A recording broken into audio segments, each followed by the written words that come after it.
Hey everybody, Dan here with Pain Free You. Gorgeous night, Tuesday night here. You're going to watch this on Wednesday or whenever you get around to it. Today's a concept that I picked up from a YouTube comment. Somebody made a comment and I thought, wow, that's just a neat thing, a neat phrase, a neat idea, and I figured I'd talk about it. So the topic here is this: emotions. Better out than in. So I'll get to that in a minute. And I'll let you guys and gals enjoy the lake scenery behind me and the bird song. Had a busy 4 days. Had people visiting Saturday, Sunday, Monday, today. So it was quite enjoyable, getting to see my family, my best friend, the woman I'm dating, but it was a lot of company. So it's nice. I'm getting to kind of chill out and relax tonight. Tomorrow's group coaching, or today when you watch this is group coaching. Always look forward to that. So I'll get to unwind after the group coaching tomorrow. And then Friday, I've got my son visiting for the weekend. It's his birthday, it's my birthday, and Father's Day. So he and I will spend that weekend together. So, emotions. Better out than in, right? When I say in, I'm talking about, how we kind of stuff the emotions inside. We swallow them. I'm pissed off, but we kind of bite our tongue. And we repress, or we consciously say, I don't have time for that. We push them away.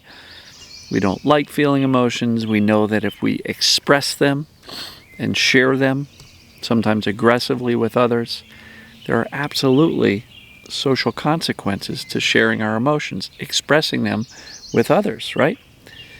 Especially if we're upset with those other people and we share with those other people that we're upset with them.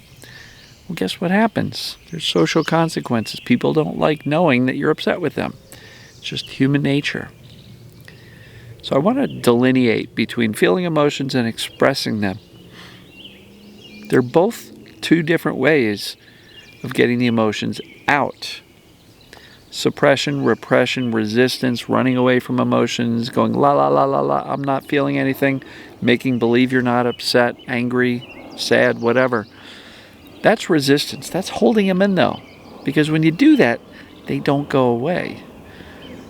You ever notice that the more you try not to feel your emotions, the more they accumulate and build until you almost can't help but express them on the people around you? So, the two ways, in my opinion, of getting these emotions out is expressing. So if you have a therapist or a good friend or a spouse who's fully understanding of, what's going on, and they're a really good listener and they're really good at supporting you, sometimes it's okay to talk to those people about what we're going through, right? But if expressing your emotions builds contention in the relationships in your life, you may choose to put the relationship first and not share those emotions. It gets tricky. It gets really challenging really quickly.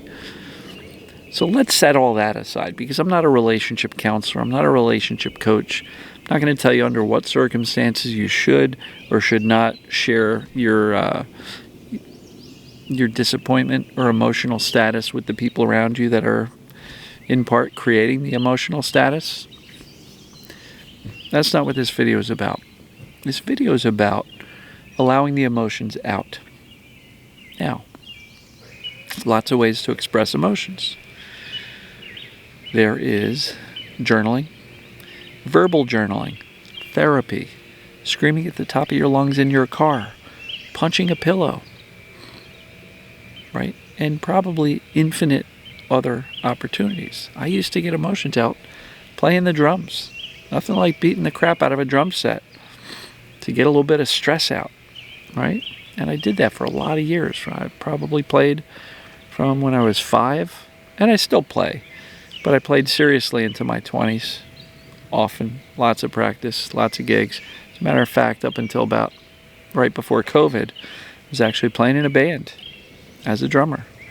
So there's a lot of release banging on the drums. If I got to the practice stressed out, by the end of the practice, not anymore. So there's lots of ways of getting our emotions out. But one of the ways which will keep you out of the social consequences of sharing these emotions with other people is allowing yourself to feel them for yourself in the privacy of your head, your heart, your home, your car, your bathroom, your bedroom, wherever you happen to be. We can feel our emotions, and that's an inside job. It does not require you to share your emotions or tell anybody else about your emotional state in order to feel them and allow the emotions to come out. You can be perfectly alone, nobody around, and you can actually allow yourself to sit with the emotions and feel them without judgment is a key, right? So better out than in. Stuffing the emotions, hiding from them, running from them, repressing, suppressing, consciously or even subconsciously, really, not a helpful tool in the TMS tool belt. Feeling emotions is where the gold is, right? And I've said perceived danger is way more than just emotions. Way more than that. Sarno would have us believe that the emotions are the reason for the pain, and he very well may be right. But it will also have us believing that the emotions are the way out, the only way out. And there are several TMS practitioners who still believe if the way in is through emotional repression, the way out is digging those repressed emotions out of the, out of the graveyard of our past life. And I've talked about this before. I think it's more basic than that. If the brain perceives emotions as dangerous, I'm not sure we have to uncover every traumatic experience of our life and re-traumatize ourselves. But I do believe it's important to somehow figure out how to teach our brain that these emotions that the brain is trying to protect or distract us from are not, in fact, dangerous. Because if that's why they're creating the pain in the first place, it stands to reason that if you can teach the brain that, hey, I can feel my emotions, they make me a normal human being, I'm not broken, the brain's going to stop trying to distract you with this thing like physical pain to distract you from the emotions or protect you from them. So when I say emotions better out than in, I don't mean better to scream at the people around you. It's not what I'm talking about. What I'm talking about is better to allow yourself to feel them, because that allows them to release and dissipate all on their own once you've taken the opportunity to experience these human experiences called emotions. Does that make sense? Hopefully it does. So again, emotions, way better out than in, but don't misinterpret that to mean that out means you have to let everybody who you're pissed off at know that you're pissed off at them. Because that definitely has social consequences. Absolutely social consequences. And somebody in my group, Donna, just posted a really neat thing. We may not have control over the things that happen in our lives, but we always have control on how we respond to those things in our lives.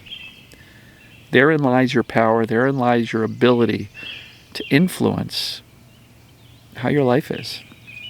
Lots of crappy things happen to really good people, including you, I'm sure. How we respond to them is way more important than the fact that these things happened to us in the first place. Doesn't matter what happened.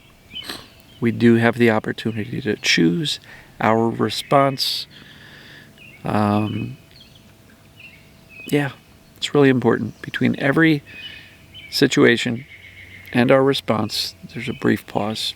May only be a fraction of a second, but there's an opportunity to pause and choose our response.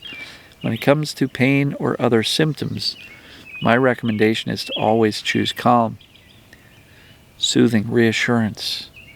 Remind yourself the accurate knowledge that you're not broken, right? Because that response will do so much more to influence your brain to feel safe and thereby turn down the pain or symptoms, right?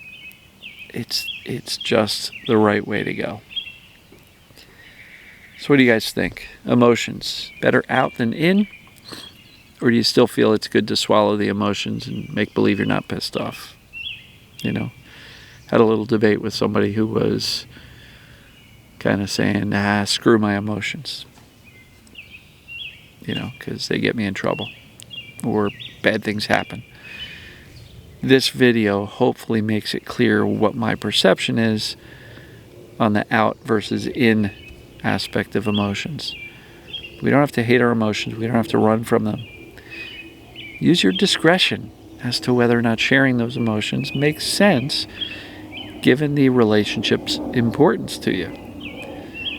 You know, not everybody can handle hearing that you're pissed at them. So, in any event, love you guys and gals. Hope you're having a fantastic day and enjoy the scenery. And we'll see you tomorrow. Love you.